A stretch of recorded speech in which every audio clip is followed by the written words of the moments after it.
Yo, Sips tea. yo, I had the craziest morning. I wake up, I got a text message from moms. What's oh boy.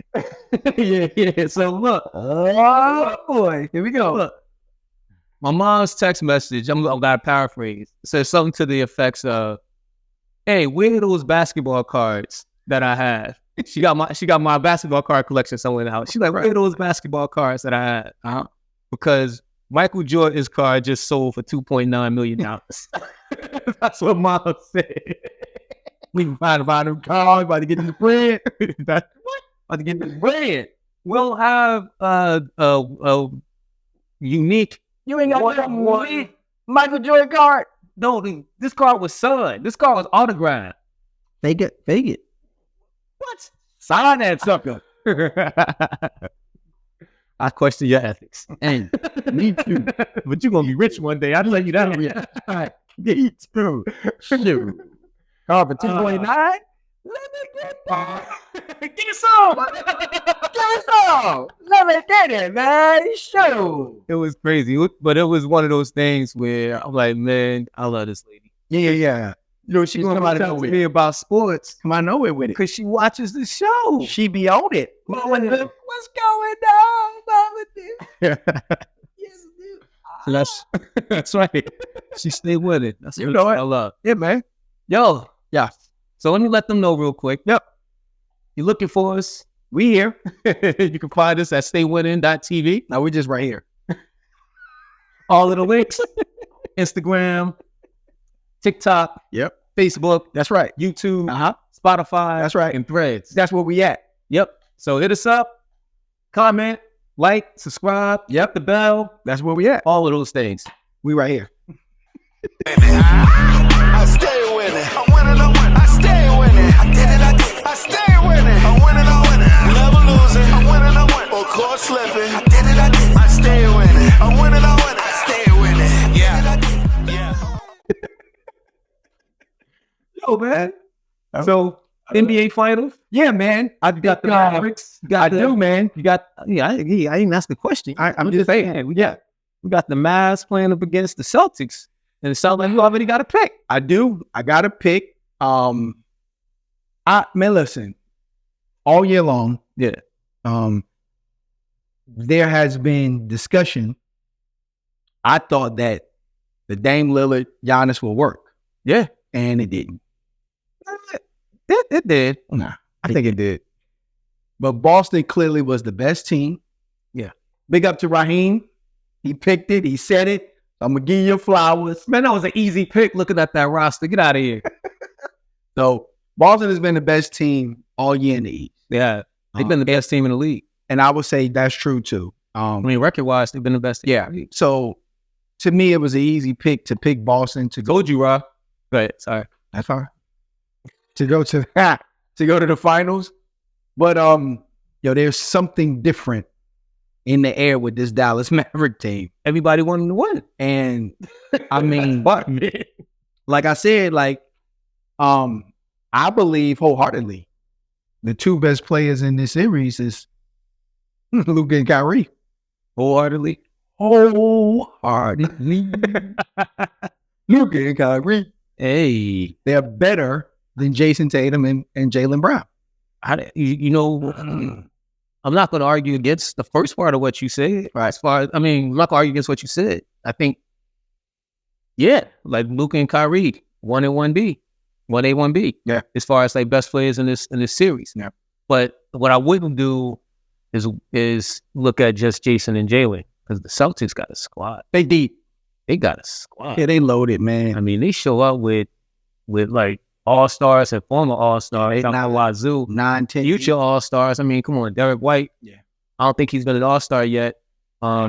He's one of them glue guys, man. But he's a very important piece. He's somebody you got to start thinking about and looking at when it's time to vote for the All-Star game. Yeah, he's a very important piece, man. And Drew has only been an all-star thing once, and that's pathetic, in my opinion, because he's been a great player. And that's going to be a good matchup. Drew against Kyrie, Yeah, and so the Jason against Luka is going to be a good matchup, too. Yeah. I don't know who they're going to put on. I don't know who it's going to be. But I look at Luka's size and I'm like, man, Jason Tatum is such a great defender. Why wouldn't you have him as the primary defender on Luka at times? One of the things that I heard recently is that what makes Luka so special is that when he's been a pro since like he was 16 years old. Correct. Right. So he never plays out of his own pace. Right. And he almost forces you to play at the pace that he wants you to play at. Almost, he does. He does. You know what I mean? He does. And because he's so big and he's so skilled, he kind of can get any way he wants to. You know what I mean? What's been poetry has been the maturity and the artistry of Kyrie Irving along with Luka doing what he does. Now, here's the part that's interesting to me, right? We've seen Kyrie kind of settle into his role as a Dallas Maverick, right? And he's changed the narrative. He's done wonderful things, right? He's going back to a very, very hostile environment. Yeah. Right? Do you think that's going to rattle him? No, not at all. When it comes to, you know how that crowd can be. Yeah. And you know they are not going to let up. Yeah. Every home game, they're going to be on him. Do you think that rattles him? Because he's had some tough games back at Boston over the years when he's gone back. I know. So I think Kyrie's figured it out, though. Like, this maturity, this version of Kyrie right now is the best version of Kyrie we've ever seen. Yeah. And I'm not talking about what he can do on the basketball court. Yeah. But as far as him being a complete person on the court, I think he is at ease. He has a calm about him. I remember when he went to Dallas, one of the things they pointed out was that he has a daughter out there. And I'm thinking that has grounded him. Right. I think that I'm guessing, right? We don't know like that. Yeah. But I just know if for me personally, if I was able to play my home games, in front of my daughter and spend my time at home with my daughter, I would be a better person myself. Like, just kind of looking at it. So here's the thing. He said in the they had a press conference today, right? Leading up to the game. Yeah. And talked about the crowd. And I thought what he said was very key, because here's the thing. We know Boston is hostile, especially to black players. But here's the thing. Kyrie has played there and has been beloved. Django. He's been beloved by those fans. Yeah. And so he said something very key. He said, yes, it's going to be bad, but you got to understand that they can be bad to you while you're on the court playing against them. Right. But these are the same people that'll love you to death. Right. And so he understands that this is them putting on to try to give their team the edge. Correct. They want home court advantage, and the fans will give you home court advantage. Yeah. A big part of that. Yeah. So Kyrie's not going in there thinking like, oh, they actually mean that. Right. When they say vicious, mean things to him, he's not. He's able to look at that audience and go, I remember you. Mm-hmm. Season ticket holders. Like, we kicked it a little bit at the event. Yeah. I remember you. You don't mean that. You loved me when I was here. Correct. Right? So I think he's going to be cool, calm, and collected. You're going to be grounded still. Yeah. So here's my thing, right? I'm in hopes that he has a wonderful series. I'm in hopes that he actually, I don't see it happening, because I think Luka is like crowned that guy for them. For the Mavs? Yeah, right. And I'm not saying Luka isn't the most important player or the player. He's, you know what I'm saying? I'm hoping that Kyrie can have a wonderful series and win the MVP. He might, you know what I'm saying? Kind of similar to, and this is not a similar comparison as far as the players and their style, but the Detroit Pistons had two superstars, or a superstar and a star, on their championship runs. And you got Isaiah Thomas, who was the superstar face of the Detroit Pistons, but you had that guy, Joe Dumars. Right. And Joe Dumars won a finals MVP one year for the Detroit Pistons. Right. I'm hoping it'd be kind of something like that for Kyrie, just to put a little icing on the cake of how great this year has been and how much of a change it's been for him as a player, coming from all of the bad press, the COVID, all that stuff. This will be kind of icing on the cake for him to not only win the chip, but also win the MVP as well. That's a great comparison, like the Isaiah Thomas, Joe Dumars. But what curiosity kind of spurred in me was, can Kyrie lock up like Joe Dumars could? No. Well, hold up. Oh, no. Before we say that, Yeah. remember, man, we don't know Kyrie as a defender, That's true. right? We don't look at Kyrie and go, oh man, he's an all-world defender. Right. But against OKC, he did defend really well, right? Who they play last series? I'm trying to remember how his defense was. They just played Minnesota. Yeah, his defense is okay. I'm not gonna say like he was an outstanding defender. Yeah. But the point was, like, when they needed him to step up, he stepped up on both sides. Yeah, he played hard. He's gonna play hard. He's not just an offensive player. Right. You know, there are a couple of games where Kyrie has scored in single digits, but had a high number of assists. Yeah. And he is playing defense. That's how he stays out there. He's playing defense. So this year, for me, has been an eye-opener as far as what Kyrie is capable of. Because I've seen him just play as a spot-up shooter early in the season when it was just all Luka. Yeah. He was going to handle the ball for 20 seconds out of the 24-second clock. And then dish it to him, pass fired away. Yeah. Better be ready to shoot. Right. And Kyrie was able to do that effectively. And then once the playoffs started, they were like, all right. Kyrie time. Yeah. But Drew. Need you to carry us for a little bit. Yeah. He said, cool. I'm interested to see that matchup. I mean, this is a big test for those two young stars in Jaylen Brown and Jason Tatum. Yeah. All right. You've been here before. You done come up short. Right? Now you're back again. Yeah. All right. And in my opinion, even when you have good games, you have bad fourth quarter moments from one or both of those stars. Yeah, this year though, Jaylen Brown hasn't been bad at all. In the clutch. Correct. So I'm interested to see if they've come up small again, and who is going to be that player for Boston? Because you got two important pieces, and Drew and Porzingis. Can they actually take some of that pressure off of them guys when it starts to get tight? I think Derek White is the most clutch player on the team. He might be. But Jaylen Brown has been playing lights out. Yeah, and he might be in the clutch. And he might be in the playoffs. But might be. Let me ask you this question. Yeah. Game 1 gonna be in Boston. Yep. If Dallas goes into Boston and beats this team in a way that shows that they might still have a little bit of that as Reggie Miller would put it, choking them. That choking. Yeah, that choky. Is Boston going to be able to recover from that and win enough games to win the series? So I don't know, bro. I don't, like I said, I do not believe in Jason Tatum and Jaylen Brown. Yeah, you just said that they weren't as good as the other two. I don't believe in them being, yeah. See them, they're alive. Like, you don't believe in them. You don't think they can finish? No, I don't think they can.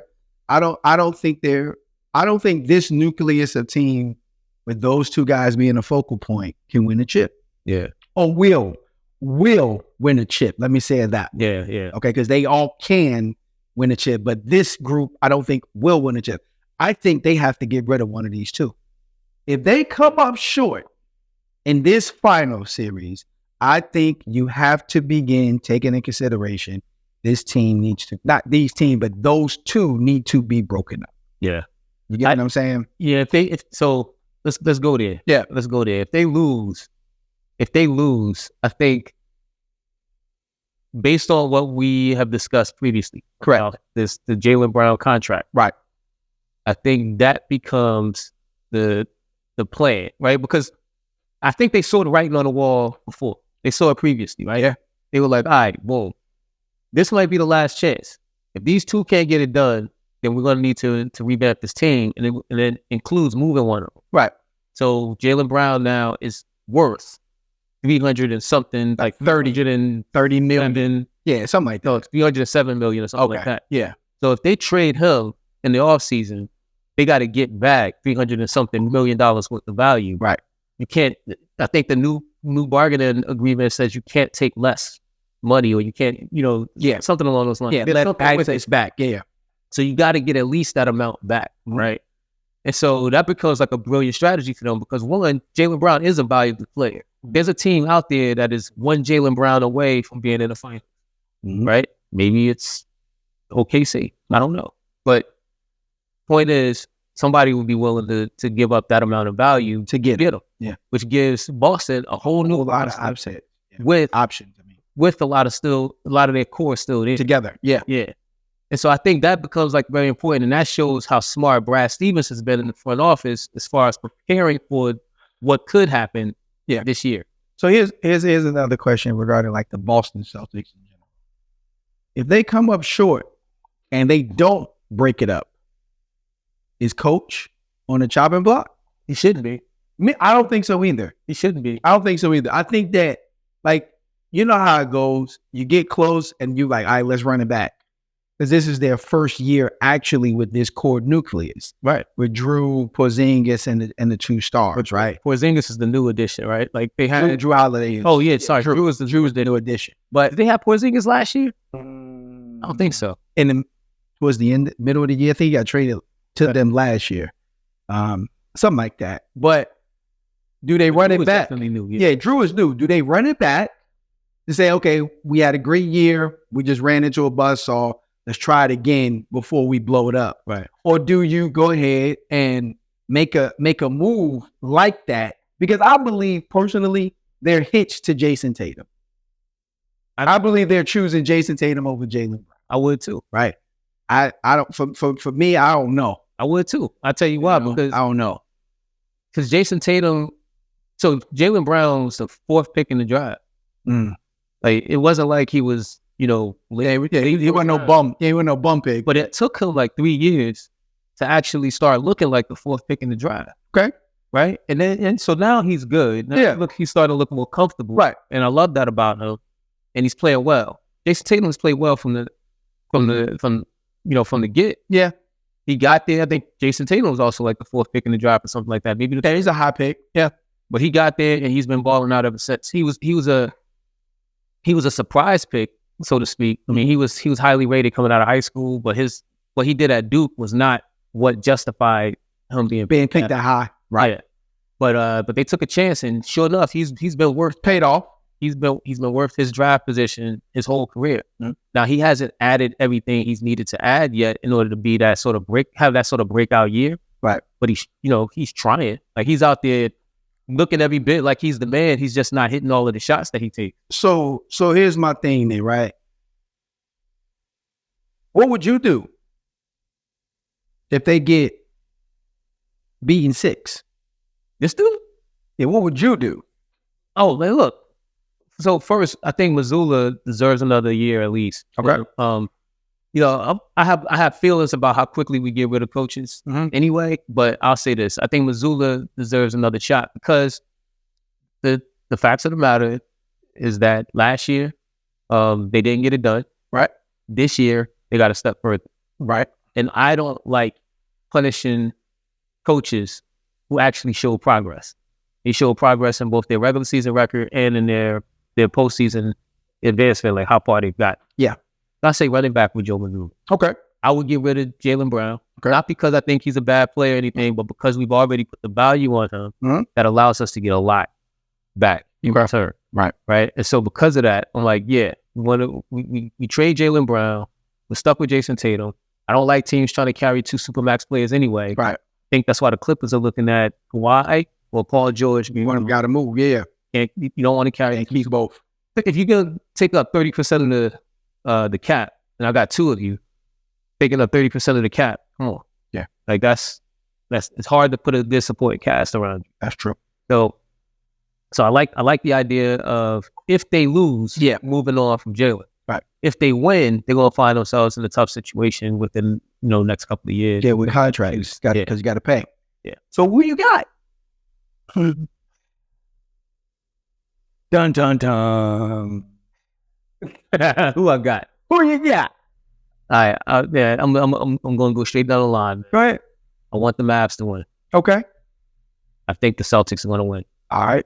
I think the Celtics are the deeper team and the better team. They are. However, I think that the potential sneak MVP candidate is PJ Washington. Okay. And here's why. PJ Washington is a role player, but he is also a player who is capable of being outstanding in his role. Right. And if he locks in and is as good, and he has shown that he can do this, Right. if he is as good as far as his shooting, his scoring, his offense, if he's as potent of a weapon as Jason Tatum, you're in trouble. I think, there's got to be that third wheel for Dallas. And if PJ Washington can make it a wash when it comes to his output with someone like Drew and Derek White, then I think that's how Dallas wins. Because Kyrie and Luka, in my opinion, are going to outplay Tatum and Brown. And if PJ can just match one of those guys in points, and if the games are close, I'm taking Luka and Kyrie in close games with their experience. One is a champion. One has been a pro a long time. That matters. You know what I'm saying? Like, at the end of the day, the Jaylen Brown and Jason Tatum haven't gotten it done. So that pressure is real. Yeah. And when you're staring at a killer in Kyrie Irving and late in the fourth quarter, I don't care what you say. Palms get sweaty, backsides get tight, feet get stuck in cement. Touch earth. Oh, that's what's going to happen. You think you're going to drop somebody? You're going to touch earth.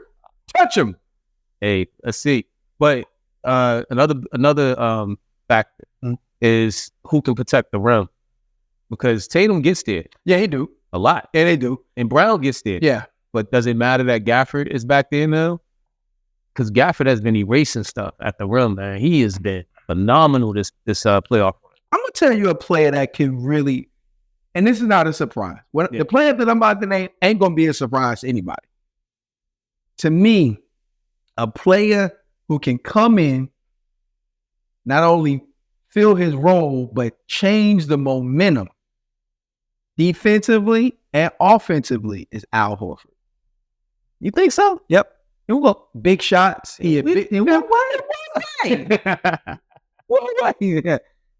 Offensively, timely threes. He's a professional. Yeah. Right. One thing that Boston has, they got professional. Yeah.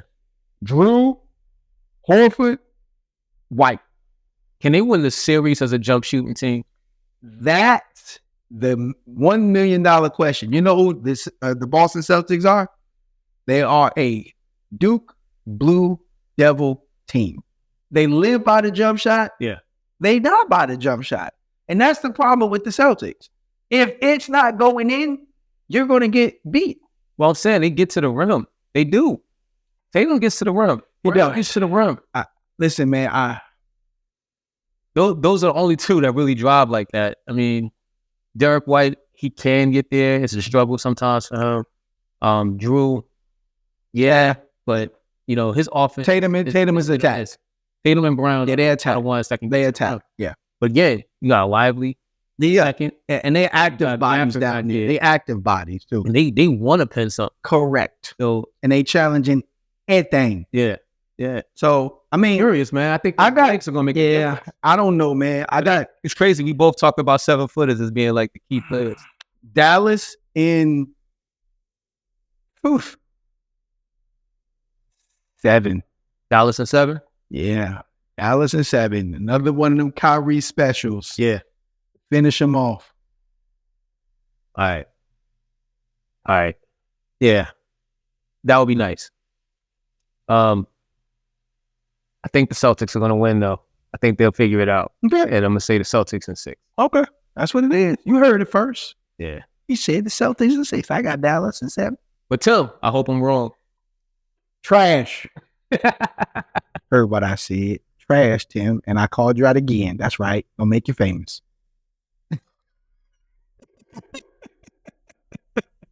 All right. So look, we've been hearing a lot about this, right? And to me, it ain't that big of a deal, right? It's just basketball.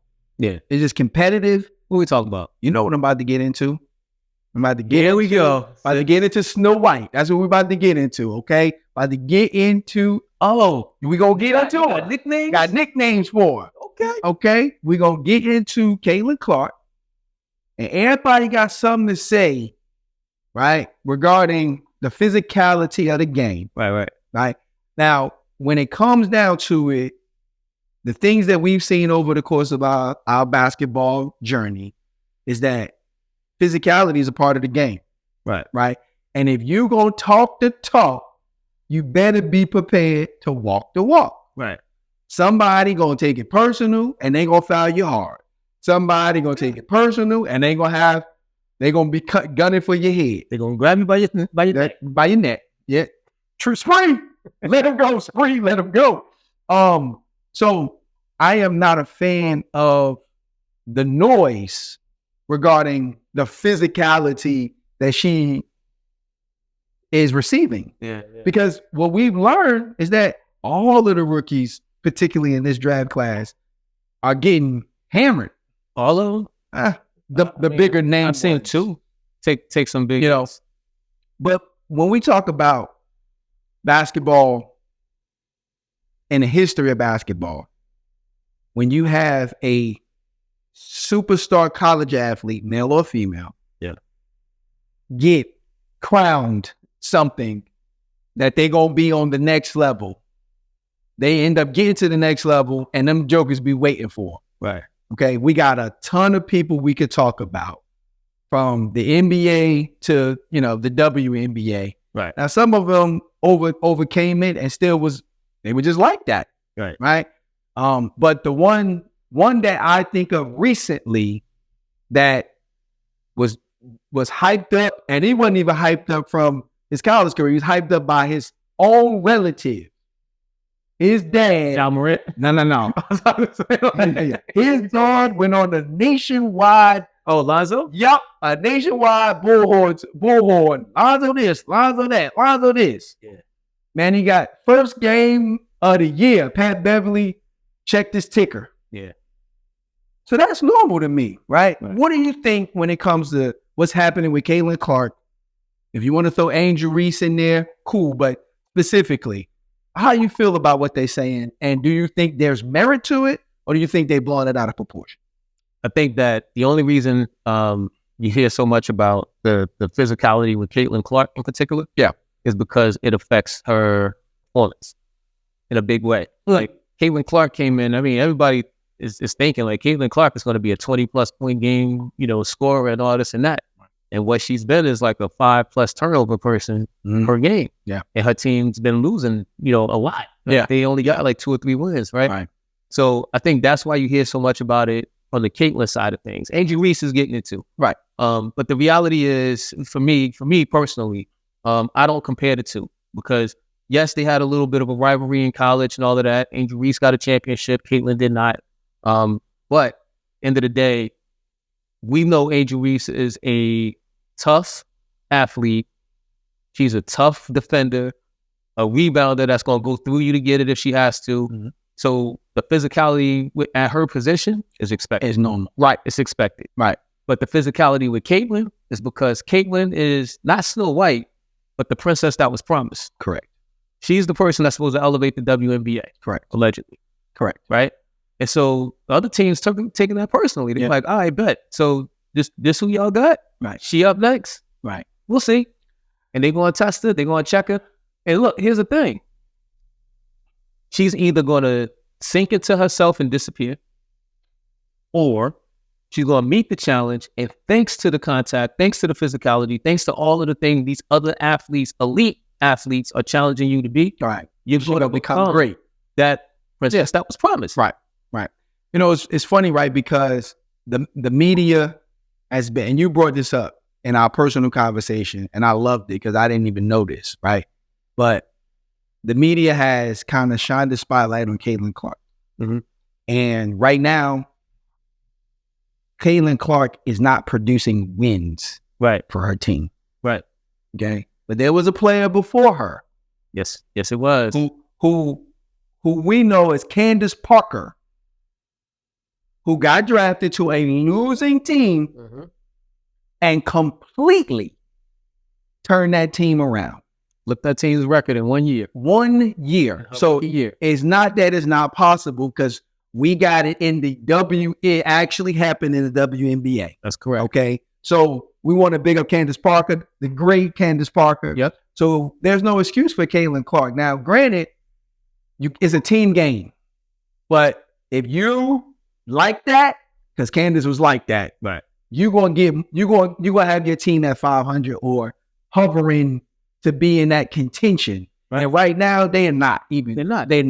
You know what I mean? They're not. So I'm like I said, I'm not a fan of I don't want to call it crying or whining. I don't want to call it that, but I'm not a fan of the attention that the physicality is getting from a negative way around Caitlin Clark. Because guess what? That is a part of the game, especially the women's game. Now, the NBA is not that's 80s and 90s basketball. When WNBA is 80s, 90s basketball in the NBA. And they just had to deal with all that. The NBA don't let their players play like the WNBA. Correct. You know, they let them jokers play. Yeah, and that's good. That's another reason to tune in. Yeah. If you're a fan of basketball, Women's game at its core. Yeah. WNBA basketball is better than NBA basketball for that reason. Yeah. But they're athletes. You know, Caitlin Clark, she's an athlete. She's an elite athlete. Angel Reese is an elite athlete, and so are all the other players in that league. Yeah. And they're gonna meet the challenge, man. They there to win. Everybody is there to win. They ain't handed nothing to Caitlin. Let me tell you another thing that has to play a factor in this. It's not like there's a lot of positions in the WNBA. And it's not like everybody just sitting on all this bread, but they could just sit back and be like, all right, I'm good. Hey, you cut me tomorrow, I'm sitting on millions. No. You earn everything in the WNBA. So they playing for their lives. And guess what? Princess that was promised get touched up a little bit. It's on the news. Correct. It's being covered in the media. Yep. We talk about it. Others are talking about it. Y'all talking about it. Yep. The shows, the networks are talking about it. That's attention to the WNBA. WNBA gets attention. More revenue comes in. They get paid. Hey, my sister went to the Liberty game and saw the Liberty play against the Fever. Yeah. It was a terrible game for Caitlin Clark, but she saw it. She was there. Yeah. So you start to see the revenue start building up for the WNBA. Go up. You know what? Those players who aren't making a lot right now, but are beating the crap out of the star players, they're going to make more. Right. They're going to make more money. Yeah. That's their contribution to the league. They're like, we're going to lift this up. Absolutely. They're going to lift it up together. It ain't going to be one player. Hey, man, let us know what y'all think. Not only about Caitlin Clark and the WNBA, which they're doing a great job. You know, all jokes aside, they are doing a wonderful job. Let us know about this Boston Celtics, Dallas Mavericks finals. Starts tomorrow night. Yeah. Going to be locked in, tuned in. Man, it's going to be a fun series. I didn't expect Dallas to make the finals. That's what makes it that's what makes it so dope. So let us know, man. You know where we at. We here. We stay winning. We in the building. Mama Mitchell. Woo, woo, woo, woo, woo, woo. Ah. What's the whoop whoop? So you need an anger translator.